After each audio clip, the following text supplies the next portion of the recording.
Otonomi daerah dapat diartikan sebagai hak wewenang dan kewajiban untuk mengurus daerah otonomnya sendiri, baik untuk urusan pemerintah maupun untuk kepentingan masyarakat, sesuai dengan peraturan perundang-undangan dan tetap dilakukan kontrol oleh pemerintah pusat.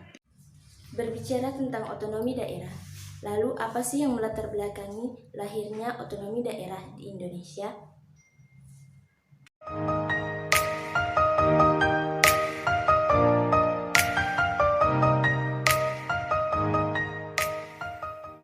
Lalu apa sasaran yang ingin dicapai dari penerapan otonomi daerah di Indonesia? Sasaran yang ingin dicapai dari penerapan otonomi daerah di Indonesia: pertama, peningkatan pelayanan publik; kedua, pengembangan kreativitas masyarakat dan aparatur pemerintah daerah; tiga, kesetaraan hubungan antara pemerintah pusat dan pemerintah daerah dalam hal keuangan dan kewenangan sesuai dengan peraturan perundang-undangan. Selanjutnya, pemberian jaminan untuk meningkatkan rasa kebangsaan, demokrasi, dan kesejahteraan masyarakat di daerah. Memberi ruang yang luas bagi kemandirian daerah. Hubungan pemerintah pusat dan daerah. Pemberian otonomi yang seluas-luasnya kepada daerah dan diarahkan untuk mempercepat terwujudnya kesejahteraan masyarakat melalui peningkatan pelayanan, pemberdayaan, dan peran serta masyarakat. Seluas apapun otonomi yang diberikan, tanggung jawab akhir tetap di tangan pemerintah pusat. Perbedaannya terletak pada pemanfaatan kearifan lokal, potensi, inovasi, daya saing, dan kreativitas daerah untuk mencapai tujuan nasional secara keseluruhan. Penyelenggaraan pemerintah daerah. Pemerintah daerah terdapat dua tingkatan, yaitu pemerintah daerah provinsi dan pemerintah daerah kabupaten kota.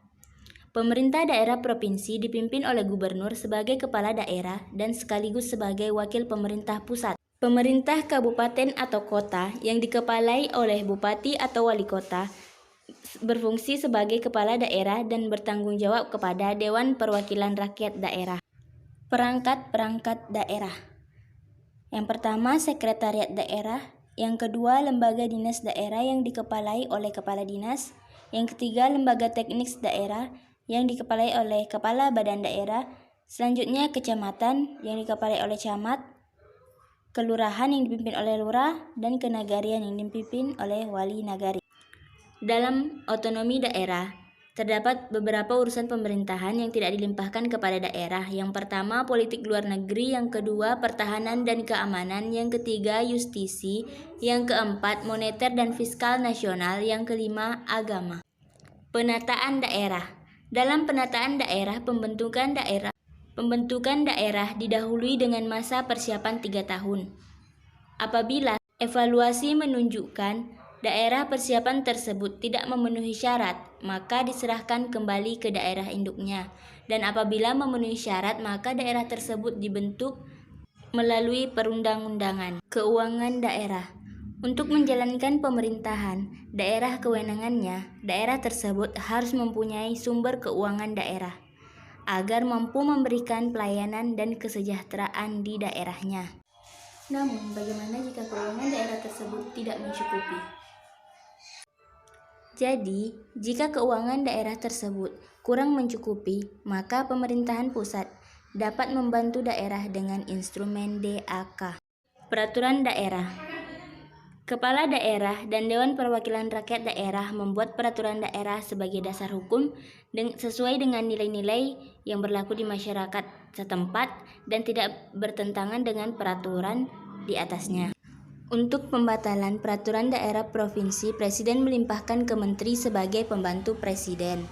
Sedangkan untuk pembatalan peraturan daerah, kabupaten atau kota diwenangkan ke gubernur sebagai pembantu pemerintah pusat di daerah. Sekian dari saya, semoga dapat menambah wawasan kita tentang otonomi daerah. Terima kasih. Assalamualaikum warahmatullahi wabarakatuh.